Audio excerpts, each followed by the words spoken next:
Hello and welcome to another episode of the Business Spotlight series. My name is Claudia Thompson, and today I'm here with Jelte Liebrand, who is the founder of navvy, which he founded in 2017.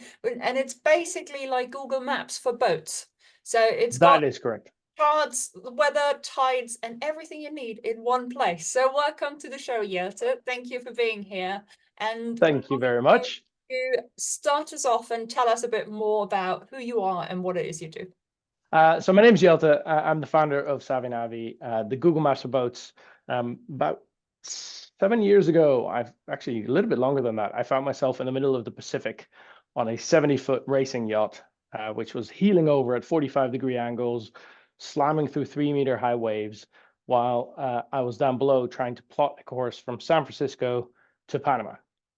I had taken part in the Clipper Round the World Yacht Race, which is an amazing experience. But really, the weirdest thing for me was how difficult it actually is to navigate from A to B at sea.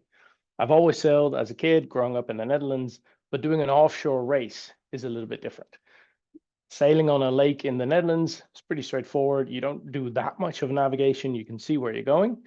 But as soon as you do a longer journey and you need to take tide into consideration, the wind, the weather, the charts, the hazards, things become rather difficult. So I decided to leave my job at Google and make that easier, which is where Savvy began.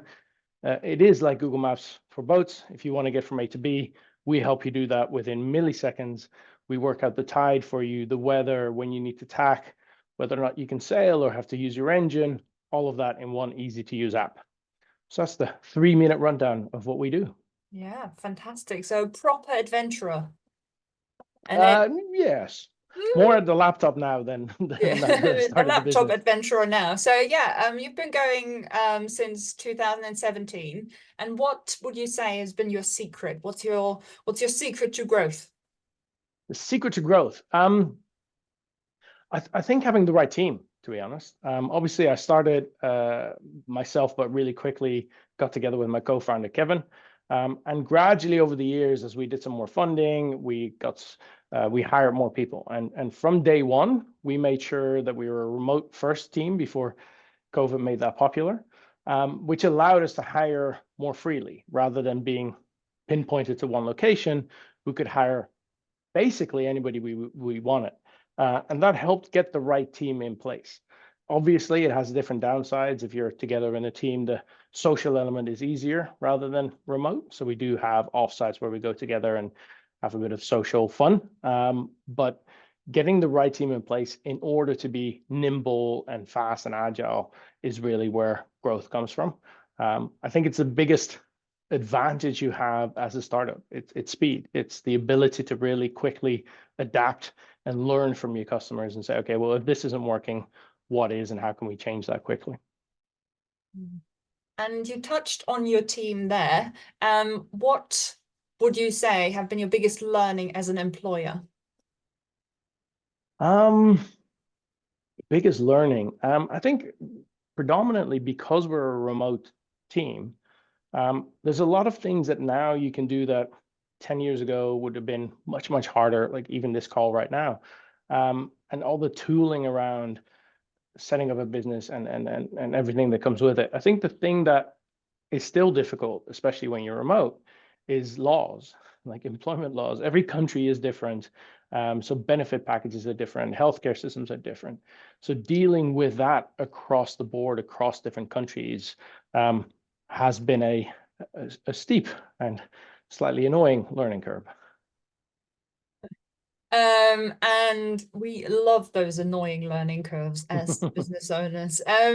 Where do you see yourself in 5 years' time? And or do you have any words of advice for other businesses that are looking to grow into something bigger than they are now? 5 years time. I mean, 2 months ahead is always difficult. So 5 years is a long time. But obviously we do have a roadmap and a plan. We did our first funding round in 2019. We have since done 5 funding rounds, all crowdfunding. So we have over 2,000 investors, lots of them sailors and boaters themselves. And the plan has always been for a trade sale. So fundamentally, we're gonna we're not going to be something that's going to IPO. We're going to be a technology company that will be acquired by somebody within the industry. So that's still the plan, and I think we're well on the trajectory to get there. As for advice for anybody starting, uh, I think there's a couple of things that are super important. First of all, and a lot of people have said this before me, you need to really have a passion for what it is that you want to do. Starting your own business is not straightforward. Cliches of roller coasters, ups and downs, or Mike Tyson's everybody has a plan until they get punched in the face. All of these things hold true, right? Like fundamentally, it's super exciting, and you have your own destiny in your hand, but that also means it's stressful and at times very lonely. So yeah, you really need to want it, is I suppose my best advice. Don't just do it because you're fed up with your boss. You really need to want to own this business and run for it for a significant amount of time. Because even if you think you're going to do something in 3 to 5 years, it's probably going to be twice as long. Mm. So bring a bit of patience and passion, and then just keep doing what Keep you're doing doing. it. Keep doing it. Surround yourself with good people. I'm very often the dumbest person in the room, and I love being the dumbest person in the room. You learn way more from smart people around you than the other way around. Um, and the other side of it is it can be quite lonely. Like at the end of the day, most of the pressure rests on the shoulders of the founder, or founders plural. And so it is stressful. There's no denying, but it is also very gratifying. So Mm.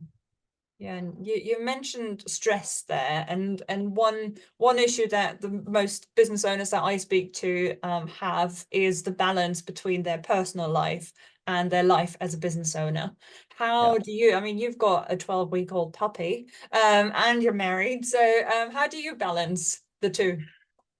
yeah.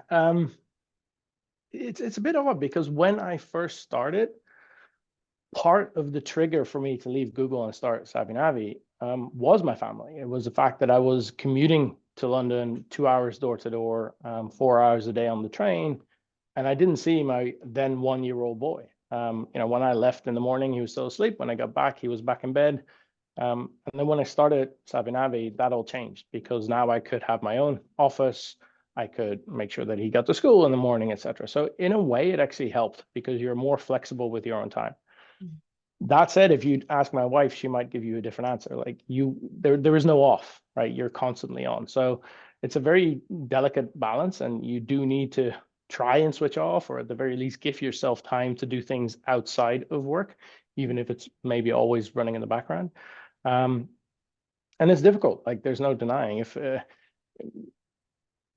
I would say I'm an insomniac, but when I was at Google, I could sleep perfectly fine. Mm. Now I sleep very lightly because you're constantly thinking about the business. So there is that element to it, but it's super important that you do give yourself the time.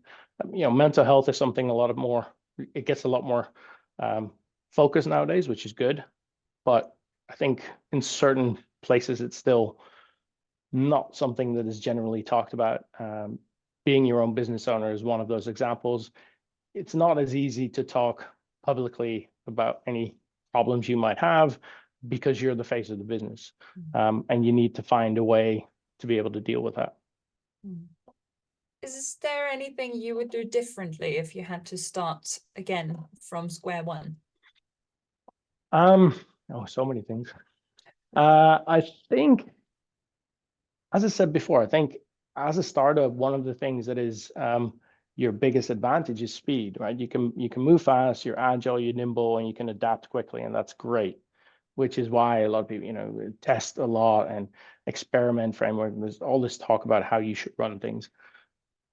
One thing that I think I would have done slightly different is before going headfirst into finding the solution to the problem that we were trying to solve, is look a bit bigger at the business and from a commercial perspective, try to figure out, okay, well, what is this going to look like over the course of the next 3, 5, 10 years?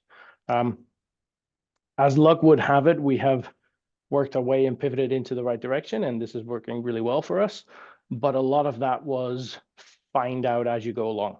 Mm. And I think now, having got that experience, I would spend a bit more time on that at the start.